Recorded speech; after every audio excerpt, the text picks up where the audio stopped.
Without further ado, my boy, Big Z, Zander Krause. He joins us now. How you doing, bro? How was your week? What's up, Big Chills? How you doing, my friend? What do you think of the new digs? Dude, it looks freaking sick. It does. It looks awesome. We're gonna improve it even further too, so people can stay tuned. We're gonna be upgrading, but it looks really nice. It does, man. Really cool. Thank you so much, Big Z here. All right, Z, what was your takeaways for the weekend, man? Against the Patriots. Yeah, I mean, I thought there were some more positives, obviously, in this game. I like what you said about the trenches. When you win on the offensive line, the defensive line, that to me is a win when it comes to a preseason game. The scoreboard isn't really where you care about winning, but the trenches is a good spot to win. So I think that's a W for the Birds. And I'm still intrigued by this backup quarterback thing. I mean, what are they going to do here? I'm kind of out on Dalton. I just don't think he's got anything left in the tank. The other thing that pissed me off was, why are we playing Dalton in a preseason game, even if he's the backup? Like, you draft a quarterback in the late rounds, a developmental kid out of North Dakota or South Dakota, wherever he went. He's got this athletic ability who clearly needs to develop as a passer. And you trot out 37-year-old Andy Dalton in the preseason? It's like, what are we doing? Let that dude develop. But they didn't want to do that. They put him out there with 50 seconds left, so I don't understand why that happened. That bothered me a little bit. Ty Robinson looks much better, and I thought positive for the game, but nothing crazy, nothing too good or too bad. Okay, here's why they didn't play Cole Payton more. Okay, can Cole Payton line everyone up? Can he line them up with any kind of consistency? Does he know the plays? Does he know? Now you got to go and learn, Cole. Okay. Well, they feel more. What you're saying though, yeah, he's not an NFL quarterback yet. No, he doesn't know how to line everybody up. Do you think he knows audibles and getting out of something? Has he seen all that? Dude, like you said, hey, there's no doubt Andy Dalton getting to a point would be really rough, but he knows how to get there. Cole Payton has all the ability and all the athleticism, but Cole Payton doesn't know how to get to the finish line. That takes a lot of time to learn how to line everyone up, how to check. What are you looking at with pressure? I think they're probably looking at him with more of the nuances of playing the quarterback, not his skill set. Does he know where pressure's coming from? Can he set line protection? Does he know his landmark? Does he progression read? Is he going to go down the third? Is he going to lower his eyes in the pocket? Yeah. All of that, Andy Dalton's got 100 starts, dude. I'm going to feel comfortable with that. He may blow out loud, and he probably does. I heard you say that today, and I was like, well, Dalton, he's probably right. He probably doesn't have a lot left in the tank there. But does it look like he does to you? No, it doesn't. I mean, he's missing throws like left and right out there. Yeah. That's like, in theory, what he's supposed to be able to do. Yeah, he's throwing grounders. Yeah, throwing grounders, air balls, I mean, so I don't know. I mean, we had Tanner McKay as the backup last year. I'd feel more comfortable with Tanner McKay as the backup right now. I get it. He hasn't had a great summer. I understand. I'd feel more. That's me personally. I'd rather have Tanner McKay, but I don't know what they're going to do. We'll see what they end up doing. Let me tell you why I think Sean Mannion had a better weekend. So you and John have both been saying Tanner McKay has just looked lost this training camp. You both, am I fair? I don't want to put words in your mouth. Did you say that? Well, I haven't seen him, but yeah, John's been saying that, yeah. Okay. Well, Sean Mannion then said this guy's not very good under center. You go back and look at his pre-draft scouting report. He's not good under center. He's good in shotgun. So Sean Mannion did this. Let's put the kid in a position to succeed. He put him in shotgun. There were more pistol, more shotgun. He was able to see the field better. He's not a very good dropper. He doesn't have the best feet on the planet to get back in his drop. But when you put him back there, you know what he is? He can really see the game. He can really see the openings, and he can. And by the way, I thought Mannion, going to the numbers, for whatever reason, that 2-eye safety that they were playing in New England, they did not want to cover the end zones or the side zones and the open zones that all across the middle. I mean, I don't know what the hell they were doing defensively. However, I thought they picked it up, and I thought Mannion had a better situational putting his guys in position to be successful. So there was progression from the Ravens game where he went, well, let's take him out of under center. Let's put him in pistol. Let's put him in shotgun. Let him go to the flats. and lets you throw him the ball. Throw those intermediate high percentage passes. That's what he basically did. That's good thinking on the coordinator. Okay? Yeah, I mean, are you giving him too much credit? No, I don't really think it was all that awesome. But I do think his direction was better in what he did when he was in that. I mean, dude, here's the problem I still have with the team, and it will rear its head again. In the last 8 quarters of football with Sean Mannion calling plays, you are 4 for 20. So that wasn't really well done. But you were winning first and second down because you were running the ball better. So third down didn't become a factor in that game. But when you're in tight games, Zander, third down always rears its head. And when you're in a tight ball game and you're still not getting better at third down, I still think they struggled a little bit. 4 of 11. Again, 2 games, two samples with the younger Eagles. That's 4 for 20. Okay, you were able to run the ball better. You were first and second down. You were short distance, third and short. Never played a true factor, bud. In a game that will matter, that will be a factor. And I want to see how he performs on third down. Is that fair? Yeah, I think that's fair. I mean, I think that's very fair. But I mean, how can we know that? We can't know that yet, right? Until he gets in that moment. So that's kind of part of the gamble that they took this year, and that's why. But I wanted to see him with lesser talent create first downs. Well, I think he did a better job of that. Like you said, it wasn't great. What were they? 3 for 11? 4 for 3 11. for 11. Yeah, that's not that great. No, but no, it was better. I mean, it was a little bit better. I'm still in wait and see mode. Like, Petullo had a great preseason last year too. I think when the bullets really start flying, it's like laser tag to war. It's 2 different beasts to me. So we'll see how Mannion looks out there. But it was you're right. It was a positive performance. He built on what he did, and we wanted to see that in week 1. So we do have to give him the credit now because he did do it a little bit. What do you think of Kai Lemon's role? Like, here he's out there working. I saw Sean Mannion, ESP posted a video. I saw him out there, and I saw Jalen sitting out there with him too, talking about route running and getting off the line of scrimmage. That's going to be the biggest thing for him, Zander, is being able to get off the line of scrimmage. I never thought he was really that great at it at Southern Cal. That's why they lined him up over in the slot and not over there on the numbers. They put him inside so he could get a free release. You're not going to get free releases in the NFL if you're playing out wide. Z, if they put him in the third role and the third wide receiver role, what's your role? They don't really have a role for that third wide receiver. Unless they're going to manufacture offense from that third wide receiver, which they haven't in 5 years. I mean, what's his role going to be this coming season? His role's got to come out of the 2 spot, not the 3 spot, unless you're changing the schematics of that third spot. Well, in theory, that's what they're doing, but he's not going to the 2 spot, dude. He hasn't even played yet. Well, then where's he getting his impact? How is he going to make an impact? That's in a way, Sills, we're relying on what you just said. We're relying on the schematic changes, which will rely on them to spread the football more than they have in the past, And look, it also makes some sense from a personnel standpoint. Like when you have AJ and Devontae, you're not going to try and schematically scheme open Jahan Dotson. With all due respect to Jahan Dotson, you're going to throw the ball to AJ and Devontae Smith. That's what they did. Now you don't really have that type of power at 2 or 3 or 4. So it makes more sense to keep defenses on their toes by spreading the ball out between those guys because there's not as big of an opportunity cost to throwing the ball to 3 and 4 as there was last year, where it's like every time I throw the ball to Dotson, I didn't throw it to Devontae or AJ. That opportunity cost isn't as big this year. So I think they're going to have to spread it a little bit more. In a way, it is hope. You're hoping that they spread it more, with the offensive scheme that they're installing and that they're going to run this year. But, you just brought up Mannion going back to shotgun with Tanner because it worked. I mean, could end up doing that, dude. Like they could just end up going back to where Jalen thrives. So what? No, I'm not mad at that, but that would quickly negate the schematic change that we just discussed in terms of implementing the wide receiver 3.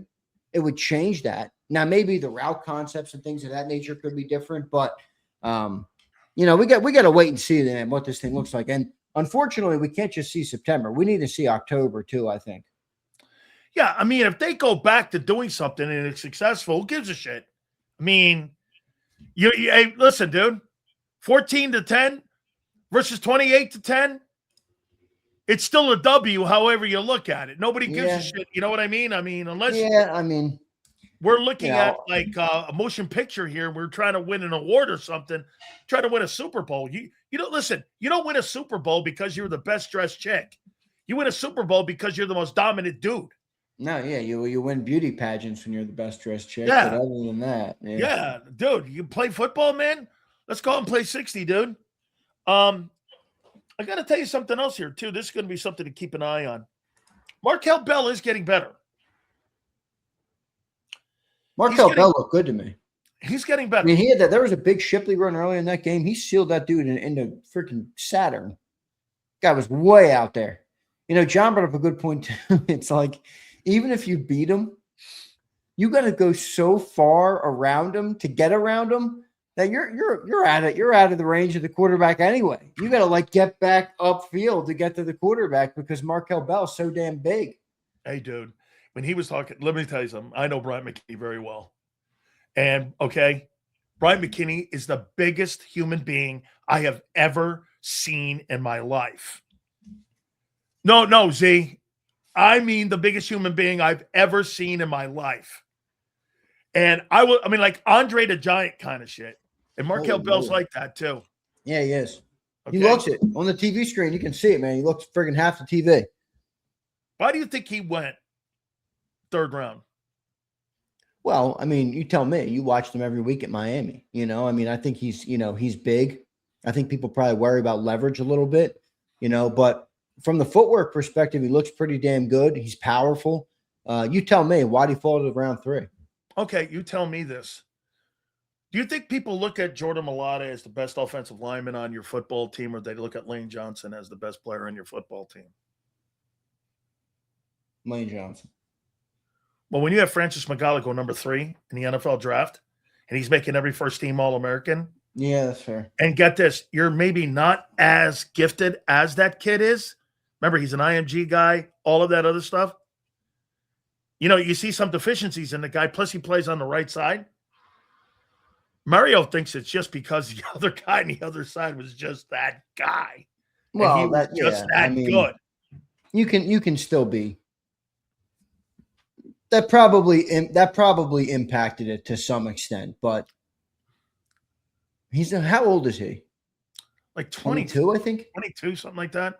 Yeah, he's not a Markel Bell age. He's not an older guy. He's 22, dude. He turned 22 July 19th. That's like a month ago. Mario thinks he's going to get better and better and better and better and better. He's 22. Hey, you want to hear what Mario said? This dude's a baby compared to Lane Johnson. Let me say this to you. He said that don't be shocked if that kid's better than the kid on the other side 5 years. I said, well, that's a pretty big statement because I think Francis is a pretty damn good football. No. I said Francis is a pretty good football player. Yeah, but Bell has the physical traits probably more so than Francis. Yeah. Or maybe the same, but we'll see. We'll see. I think it's a good pick by Howie. 6'9". What is he, 350? He might be the best pick in that entire draft. He might. I mean, it's been a slow start for Mekhi Lemon and Eli Stowers. That dude, I'm sorry. I get it. It's early. You can't say he's a bust yet, but he does not look ready to play in the NFL at all. I don't see the characteristics of an NFL football player on that guy. I don't either. Now I'm going to remain. Me too. Somewhat in the middle on it. I hate saying that too because I'm not going to be optimistic on it. I'm just going to be in the middle on it until I see more. I hope he just doesn't look like he can play yet. I hope I'm pleasantly surprised. So if Sileo uses the word hope, we get a problem, folks. Yeah, I hope he's a guy that I don't see it. Hey Z, my problem is, dude, he was supposed to be the developmental part of his game is supposed to be the blocking, which I'm fine with. It doesn't look like he can be a good pass catcher either. Now. Yeah, he looks like as pedestrian as it gets. Now I think Dalton missed him on that one throw over the weekend, but I don't know. the athletic ability. He's supposed to be like a route runner. He's supposed to He be struggles on his routes. He doesn't look good, but we'll see. It looks lazy on his routes too, a little bit. Play a game with me here. I want to set my 53. Okay? All right. I'm not going to do it next week. I'm going to do it today. So I'm going to start on offense. By the way, I think you're going to keep 20 offensive players. I got Hurts, McKee, and I got Dalton, unless there's a trade. I think those are going to be your okay. I think they're going to waive Cole Payton, and I think they're going to put him on the practice squad. Okay? You all right with that? Yep. Even though I would prefer to trade Dalton and put Payton on the roster, but that's fine. I think you're right. Running back, I think you're going to keep 3. That's going to be Barkley, Bigsby, and Shipley. I get the whole thing with the Steele kid, but dude, no, he's not yet. He's not making the team. Okay, so that's 3. So now you got 6. Goddard, I think you're going to keep 4 here because you're not very good there. Wait, what did you say you cut out? I think you're going to keep 4 here. 4 tight ends? Yeah. Okay, who? Goddard, Eli, Munt, and Calcaterra. What? Yeah. You're not very good. Why would they keep Calcaterra? Pass catcher. Eli Stowers is not. Dude, somebody's got to catch the fucking ball outside of Goddard. Munt can't. Okay. I mean, I don't have Calcaterra making the team. But we're here. Okay, outside of Goddard catching the ball, who's the next best pass catcher on your tight end core? Munt? I get that, but so you're going to go with. I see where you're going. You're saying Eli's not ready to go yet, so they're going to keep another pass. They may cut him a month from now if Stowers shows he can catch the ball. But until Stowers shows he can catch the ball, dude, he's not going to. I think what's his name had him keeping him too. Let me ask you something here. Let's do this. had him keeping Calcaterra too. How about this? Goddard gets injured. You're with Eli Stowers, Johnny Munt. That's your guys. You're going to go to tight end. Nobody can catch the ball there. I got you. All right, keep rolling. Wide receivers you got. Okay. So that's 4. That's 10. Wide receiver. Let's see here. I'm going to go O-line first. Okay. Okay. Let me go O-line. So O-line, I've got 10. I've got Lane, Jordan. I've got Landon, Tyler, Cam, Markel Bell, Fred Johnson. I do have Willie Lampkin making the team. I do too. Micah Morris. Okay. And I've got Drew Kendall. That's 10. That's my 10 too. Okay. That's 10. I mean, I think the only one there who's up for a potential is Micah Morris. He could be out. But if you think about it, Markel Bell and Fred Johnson give you your backup tackles. Willie Lampkin and Drew Kendall have both been rotating between guard and center, and both are decent players at it. There's your backup on the interior, all 3 positions. The 10th can be anybody else. I think Michael, because they just drafted him, but we'll see.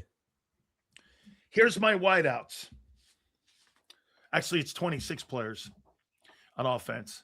I got Devontae Smith. 6 receivers? 6. Oh, man. Devontae Smith, Mekhi Lemon, Devontae Wicks, Hollywood Brown, Darius Cooper, and I got them keeping Elijah Moore. All right. That's 26 players on that side of the ball. Well, that's similar to what what's his name put up this morning, McManus. Who? Tim. Because he kept Calcaterra too, and I was surprised. And he kept Elijah Moore, and I was surprised too. Okay. Here's my defense. My D-line. Okay. I've got Carter, Davis, Ajomo, Ty Robinson. I guess you are Bernard and Brian Young. That's 6. Yeah. Yep. Okay. Okay, so 6. That's 32 now. Linebacker. I put edge rushers in here with linebacker, okay? All right. I got 9. Zach, Jahad Campbell, Jeremiah Trotter, Greenard, Jalen Hunt, Nolan Smith, AJ Epineza, Smeal Munden, and Arnold Ebiketie. All right, that's fine. So I split them up in my head, but you got 5 edges, four backers. That's fine. Yep. Yeah, I got 41 now. Cornerback, I got 6. Q, Cooper, DeJean, Riq Woolen, Jonathan Jones, Mac McWilliams, and Keely Ringo. So keeping Ringo. Yeah. Yeah. Safeties. Makuba, Epps. I struggled with this one here, but I'm going to keep big. But I hear Vic talking about him. Carter.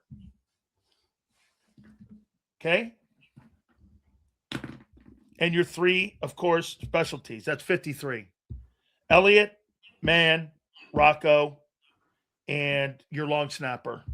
No, Rocco is the long snapper. Yeah, Rocco's the long snapper. That's 53.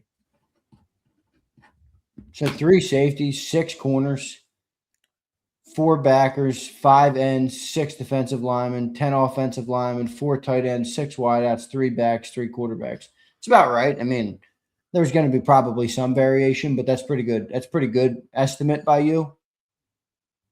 I don't know about Ringo. I mean, maybe. I don't know about. I think Ringo, the only reason I'm keeping him is because of special teams. Yeah, he's great on special teams. Okay. And that's where, he won the spot was because of the of special teams. Makuba, Epps, and Carter are my safeties. I think the only difference that you could possibly look, where you can really make a move is that do you quantify Cooper as a corner or a safety? Maybe keep another guy there. I don't know. Well, he's going to play. He's going to play safety and base, but I don't. We'll see how much that is. You have anything different here? Not much. I mean, I'm not as high on some of the guys you selected, but I mean, it's pretty close. This is the guys you named are basically the guys who are in the running. I mean, with very few changes, I would say. I don't know. Will Elijah Moore make it? Will they keep Rocco Underwood? Like, will they do a practice squad, skullduggery to try and keep another guy on the roster because they know nobody's going to claim Rocco? Maybe they've done that in the past. They've done that even when they had, I think, that long snapper they had for a long time. Who was it? Dornbos? I mean, so they've done that before, but we'll see. I mean, I think you're pretty close. Like I said, if Eli Stowers had shown he could catch the ball, Katera doesn't make the team. Okay, the failures of Stowers has to make a spot for him. Somebody's got to catch the ball. If Goddard goes down, Munt's not a pass catching guy. I mean, what are you going to do? Like not have that as a productive part of your offense? Are they as out on Stowers as we are? You don't see. Well, nobody in their right mind would game plan that guy right now. He's not ready. No, I wouldn't. No, yeah, I'm with you on that. And I would think that at least Cal Katera gives you one thing, and that is that he can catch the ball. Now, if Stowers comes on week 5, they're going to cut that guy, and they'll probably add another pass-catching tight end there to that spot. Or, you know what they could do, too, Z? They could cut Grant Calcaterra if they feel there's another guy that's a cap or a camp casualty and add him to that room and get rid of Calcaterra and put another tight end in that spot. You know what I'm saying? Like if a guy gets cut from a really deep place, I don't know, like Detroit, and all of a sudden you end up cutting Calcaterra and adding in that spot. You think they keep 6 or 5 wideouts? I mean, I've been thinking 5 because of McMullen, but they've kept 6 a lot in the past. So maybe 6. I'm not opposed to 6. I mean, I think it depends about the rest of the roster. Like, if they don't feel like they can get certain dudes through waivers, then maybe they go the other way and they do keep 5. But if they have that extra spot, I think they would keep Elijah. I mean, he's had a good camp, Elijah. So I think he's played his way at least enough to be on the initial 53, and he's got to keep earning it from there. But I think 6 is fine. I mean, I think 6 because the NFL head coach is a former wide receiver coach too, that he's going to prefer having 6 there at that spot. Maybe. Okay. I mean, there's no coincidence that Vic favors the linebacker position. Why wouldn't Nick favor the wide receiver position? Common sense. That's your forte, is what you are great at, is going to do that. So Cole Payton, what's his future? I would hope on the team. You're high on him. You're high on him. I'm not high on him. No, that's the wrong thing to use. You draft a developmental quarterback and you're giving reps in preseason to Andy Dalton. Andy Dalton doesn't need reps in preseason. He doesn't need reps. I'm not learning anything about Andy Dalton other than that maybe we shouldn't be on the team. Put the developmental quarterback in the game, throw him in the deep end of the pool and say, go develop, young man. If you're cut out for the NFL, you'll figure it out. I mean, I don't understand why you draft a quarterback in the late rounds as a developmental guy and then you don't play him in the preseason. It's the same thing they did with Kyle McCord last year. Now, McCord played a lot in the final preseason game, so maybe Cole plays a lot there. But, of course, they're going to toss Cole out there with, scrap. They're probably going to have all 6 of these receivers scratched next week, and then they're going to, expect Cole to go and develop with that. I mean, I think they should have just let Cole play, but we'll see. Ty Robinson, what's your take on him? Excited. I mean, I think exciting that he's taken the step forward. I think the exciting part of it is in college, for anybody who watched his college tape, he won a very certain way.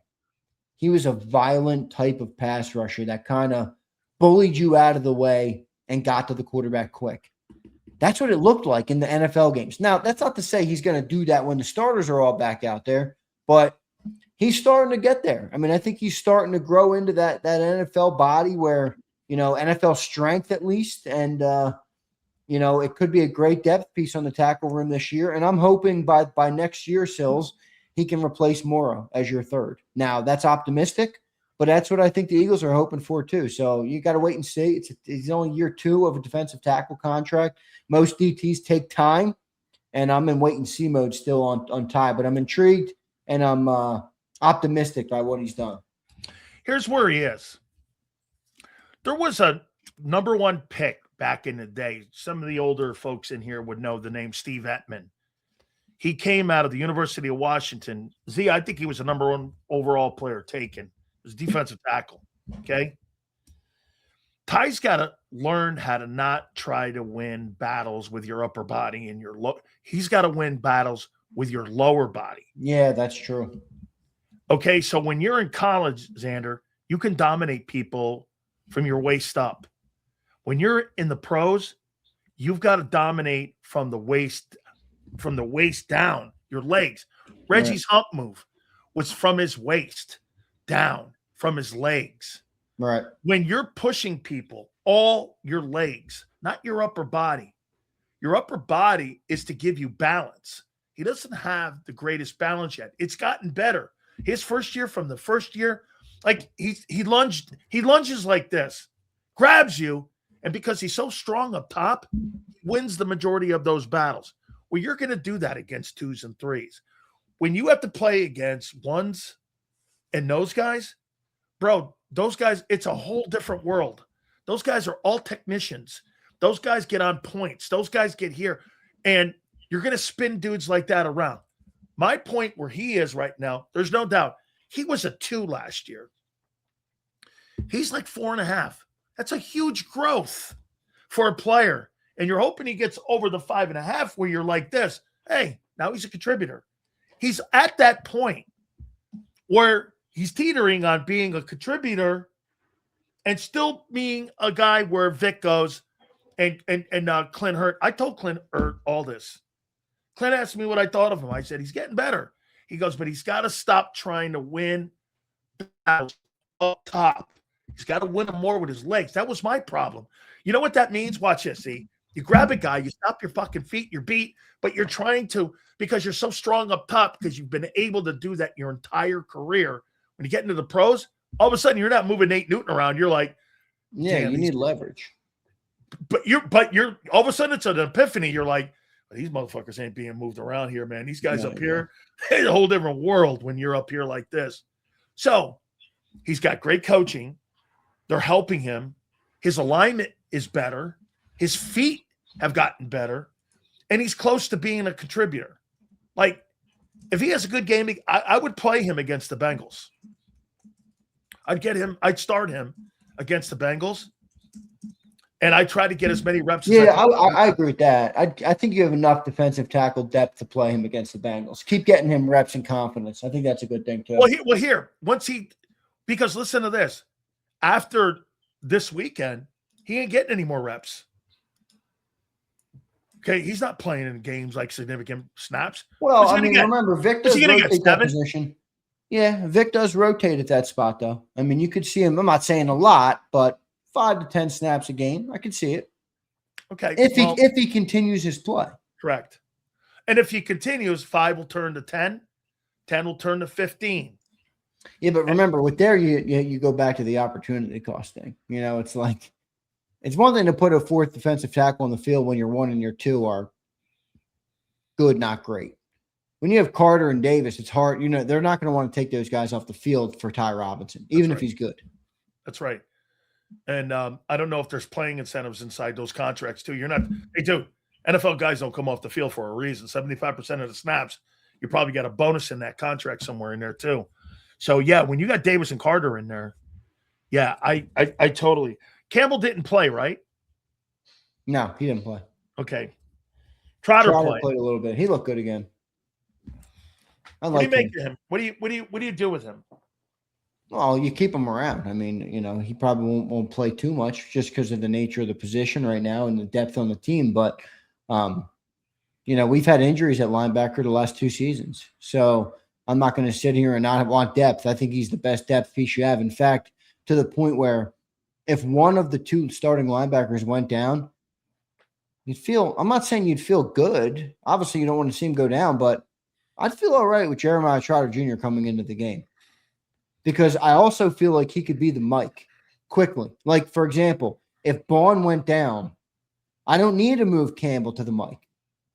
Okay, I can keep him on the weak side, and I can put Trotter right at the Mike linebacker. That's his position. So I think Trotter is going to be great depth for this team, and I think he's a future starter on this team. I really do. I think the Eagles like him, and they want him around. I think he'd suffer a little bit on pass protection with Trotter. Well, yeah, I mean, obviously because of how good Vaughn is, but I mean, you're obviously going to go down when you lose an all-pro, but I think Trotter's as good of a backup as you're going to get. Bro, I feel good with any of your linebackers when you got Davis and Carter in front of me. That's true. Isn't that the truth? Okay, when I got big horses like that, almost 700 pounds worth of human beings in front of me, I'm going to play pretty good linebacker going scraping from sideline to sideline there. I think I hear you and John always saying this about the edge, about your depthness at edge. Let me present this to you. There's no doubt that Epinesa and Epikady, they're situational pass rushers. And I would say this to you, that AJ's more of a guy that could play potentially on first and second down. I saw him in Buffalo play up there. Not too bad when he was with Sean McDermott's defense. But these guys, I mean, Zander, they're not real 3-down guys. They're 2-down guys. They're like, you want to be 3rd and long. Now, I do think they're an upgrade from Uche and the guy from a year ago, those 2 guys from a year ago. I think it's a pretty good upgrade when it comes to situational pass rushing. But this is going to come down whether or not your edges are good on Smith's health and Greenard's health. Because let's not forget, the reason last year you went out and got Jalen Phillips is because why? Smith couldn't stay healthy and you couldn't set the edge. That's true. I mean, you got Greenard now. I mean, and with Jalix and Nolan coming, the depth there is strong. Plus Epinesa and Epikady. I mean, that's pretty good 4 and 5. So, like I said, those guys on first and second down, I would have a problem, not with AJ, but the other guy from Atlanta. Yeah, Raheem dude, Morris. they're the Raheem fourth Morris and has fifth. said. Raheem Morris has said that guy could not play the run in Atlanta.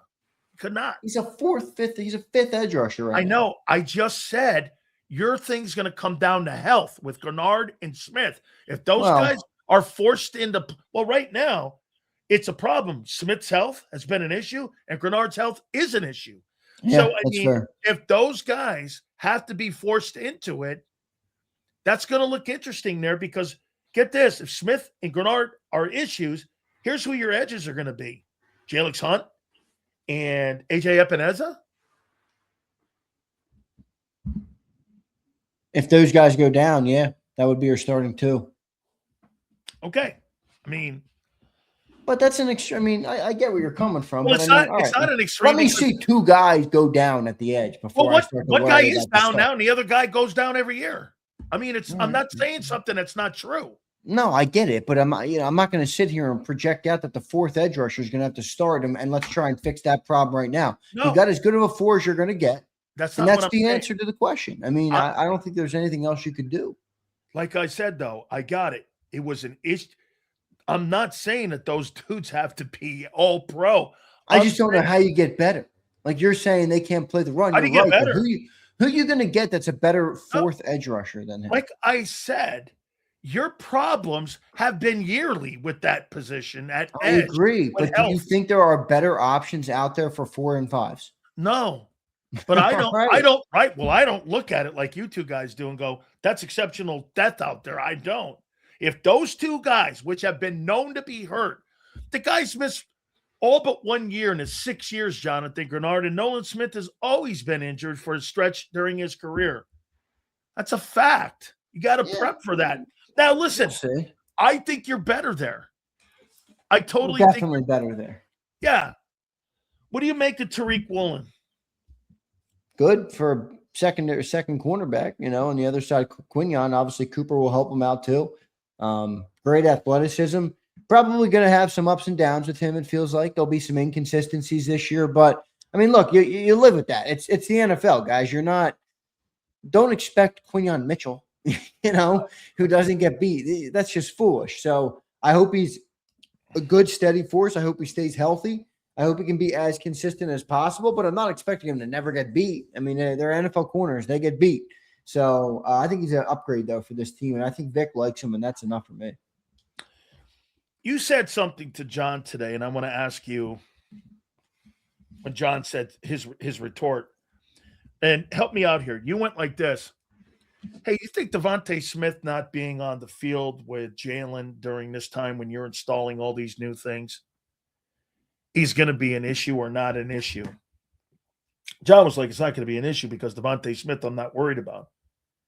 Okay, well, Devontae Smith is working with a crew of new receivers too.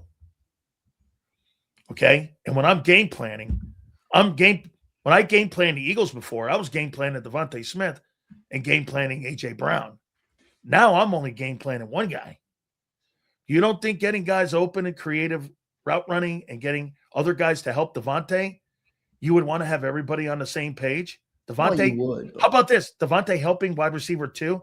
You think AJ helped wide receiver 2? Vice versa, wide receiver 2 helped AJ? Yeah, but naturally, I don't think AJ went out of his way to help him. No. But as a player, AJ Brown's lined up there. I got to concern myself with that guy. Yeah, but doesn't that come more down to Devontae has to handle his business, not worry about having chemistry with other receivers? But Zander, but this is the collective we're talking. The unit is a collective, and it's never been good. Devontae's driving the ship when it comes to the receiving collective. Think about it. Every guy got his numbers in Philly the last 5 years as a wideout, but as a collective, they were at the bottom 10. Why? They were really in sequence as a unit in the passing game. Well, why is that going to be different this time? I mean, we don't know yet if it's going to be different until, with lesser players. Yeah. Well, it'll be interesting. Speaking of receivers, New England just traded Kayshon Boutte. For what position? To the Texans. For a pick? Let me see. Jeez. Why did they do that? AJ's already blown up the New England roster. Sileo won't tell you that, everybody. What do you He'll mean? glaze AJ Brown. The New England Patriots are blowing things up to placate their new diva and drama queen, AJ Owens. Who did they trade? They trade away receiver. Oh, AJ must have not liked Wait a Kayshon second. Boutte. Who's Kayshon Boutte? What do you mean? He was like their second leading receiver last year.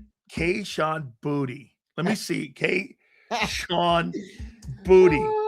Typical Eagle fans making this guy turn out to be Terrell Owens. AJ Owens, 24-year-old ascending wideout. The Patriots have parted ways with a 24-year-old ascending wideout who had how many yards last year? 551 yards. Woo! Man, what a 33 24. catches. Sorry, dude. AJ's here. You're out of here. 33. Oh, man. Holy cow. Johnny DeBooty has been traded. Oof. Wow. Dude, AJ is already making his mark. Johnny the Booty was traded. Wow. Already what a horrible making his thing. mark on the Patriots. That's awesome. Can you believe it, Sileo? Yeah, you bet, man. Get rid of the dead weight. What are you, dead weight? That's exactly what the Packers did with Wicks. Well, what's his name throwing it to this year now? He's throwing it to Dobbs and AJ. That's who he's throwing it to. He's throwing it to Dobbs and AJ.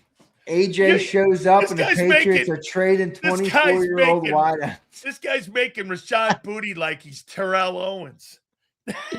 No, not. I just find it funny. AJ I never heard of the guy. New England loved this guy a little bit ago. They were all, this 24-year-old, he's got a bright future. Wait a second. The New England Patriots got to the Super Bowl, a guy by the name of Booty and Diggs at wideout. Now they got Dobbs and AJ. Okay. Gee, AJ shows up and they're like, hey, Kayshon, see ya, buddy. We got to get you out of here. AJ apparently had a problem with it. AJ Brown was the best player on the football field for the entire week on both sides of the ball. How you doing, man? He had a good week. Good for him. Hey, man. Good player. No doubt, man. No doubt. Hey, any supers, dude? We're gonna get to JAKIB and see what JAKIB I think saw. we got like one or two. Nothing crazy. Illuminati says Lemon will see screens, digs, slants, and end arounds. Okay. Connor says Latu is a tight end and plays special teams. That's who I think they would keep over Calcaterra. Illuminati again says Eagles should trade for tight end Benton Strange from Jacksonville. Brenton Strange. I don't know. I don't know much about him. Illuminati says trade Dalton to the Broncos for Stidham and a 6 or 7. You're not getting a 6 or 7. I don't think you're getting much for Andy. Andy Dalton playing this guy in preseason. I want to see the young developmental quarterback that they draft late in the rounds and preseason. Not Andy Dalton, who's been in the league for 48 years. You couldn't trade Andy Dalton to the CFL right now. I think he might retire. That's the wild card. Andy just hangs up the cleats. Just says goodnight. Maybe. Just says goodbye. Hey, so what tomorrow? It's at the stadium, right?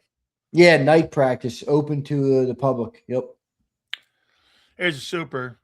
Get in my live stream tomorrow morning, Cells.